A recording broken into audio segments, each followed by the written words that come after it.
As a way of background, we know that a dual antiplatelet therapy with aspirin and a P2Y12 inhibitor is associated with a reduction in ischemic events. However, we know that with the prolongation of dual antiplatelet therapy, there's also an increased risk of bleeding. And we also know that bleeding is associated with adverse prognosis. Therefore, there is a need to define antithrombotic strategies associated with reduced bleeding. And amongst these, a strategy of dropping aspirin after a brief period of dual antiplatelet therapy has emerged. So this was the foundation for developing the TWILIGHT trial, which was a prospective randomized double-blind study in which patients undergoing high-risk PCI were enrolled, and more specifically, high-risk PCI was defined by the presence of one clinical and one angiographic criteria. And these patients meeting study entry criteria were treated for 3 months with dual antiplatelet therapy with aspirin and ticagrelor. And patients who were compliant to treatment and who had not experienced an adverse event, either ischemic or bleeding, were then randomized in a double-blind fashion to ticagrelor plus aspirin or ticagrelor plus placebo for a period of 12 months after this 3-month time frame. With regards to the key outcomes, the primary endpoint of BARC 2, 3, and 5 bleeding was significantly reduced in the ticagrelor monotherapy arm. This was a finding that was shown in all with all exploratory bleeding definitions, including the more severe bleedings of BARC 3 or 5. Obviously, with the discontinuation of aspirin, there was also a necessity to evaluate if this occurred at the expense of an increased risk of ischemic events. And therefore, the secondary endpoint of non-inferiority for ischemic events was also evaluated and also met. In other words, there were no differences in the composite of death, MI, or stroke. So this was the overall findings of the TWILIGHT trial, and very exciting results. And based on these findings, there was interest in evaluating outcomes in specific cohorts of interest, such as patients with diabetes.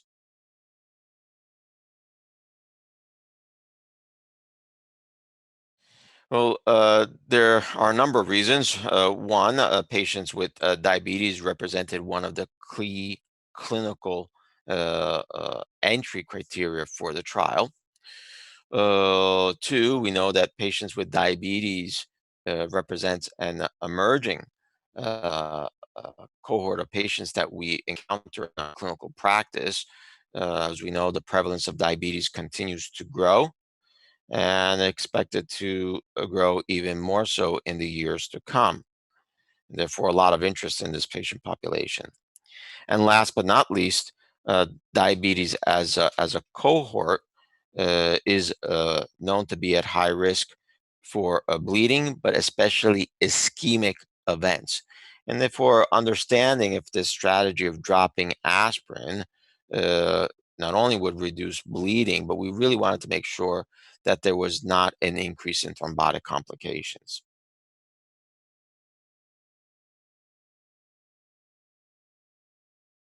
So, in the trial, as already mentioned, there were all patients needed to adhere to treatment and ultimately and not have an ischemic or bleeding complication. And of the diabetic cohort that did reach these criteria, there were 2,620 patients who were ultimately randomized and represented the cohort of interest for our analysis. And what we observed in the trial, or better off in this analysis from the overall trial, is that bleeding was significantly reduced, and this not only according to the primary safety endpoint of BARC 2, 3, or 5, but also using every other bleeding definition, a finding that was consistent with the also with the overall trial results. But what was also interesting is that we found that there was a numerical reduction in ischemic events, so it was not powered to show any differences, but clearly there was no increase. If anything, the numbers were numerically reduced. And what was interesting, the components of the composite ischemic endpoint were, for the most part, numerically reduced. So overall, providing overall reassurance that this strategy was not associated with any harm. Last but not least, in light of the findings, we performed an exploratory analysis where we took the most severe bleeds, the BARC 3 or 5, and ischemic events, death, MI, or stroke, and looked at what we call a net adverse clinical events. And in this analysis, we saw that there was a 3.3% absolute reduction in uh, in net adverse clinical events. In other words, all the things that we don't want to happen to our patients, with a number needed of treat to of 30.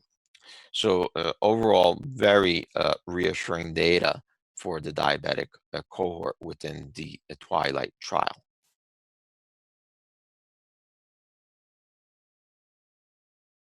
The results need to be interpreted in the context of a subgroup analysis. So again, the study was not specifically powered to look at outcomes in the diabetic cohort.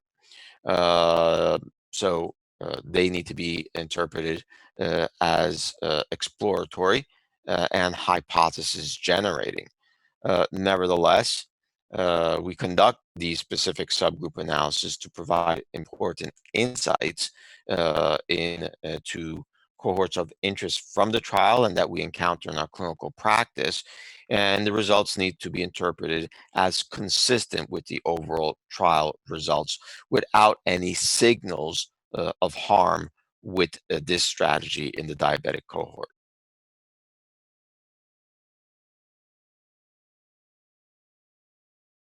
This is a very good question, and it's important for those who are listening to not interpret that in all patients we should be discontinuing aspirin. Aspirin remains a very important drug and a very important drug that needs to be used in patients undergoing PCI and in the context of a dual antiplatelet therapy strategy for the first several months after PCI.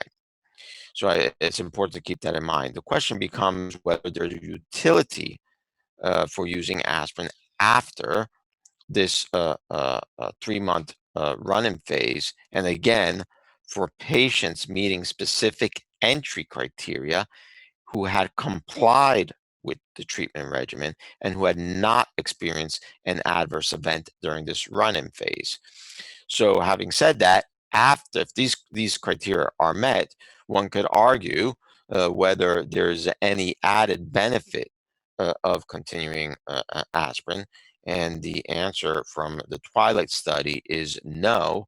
And if anything, there's clearly a signal that more than a signal that you can reduce bleeding significantly, including the big bleeds, by eliminating aspirin.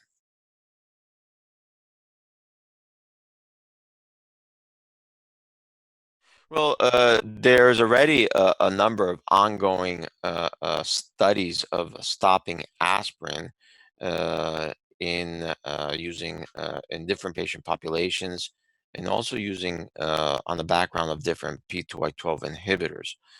So I do believe that with the gathering of all this information, we will have a better understanding and a better definition of the safety and efficacy of this approach, which thus far has showed rather consistent findings.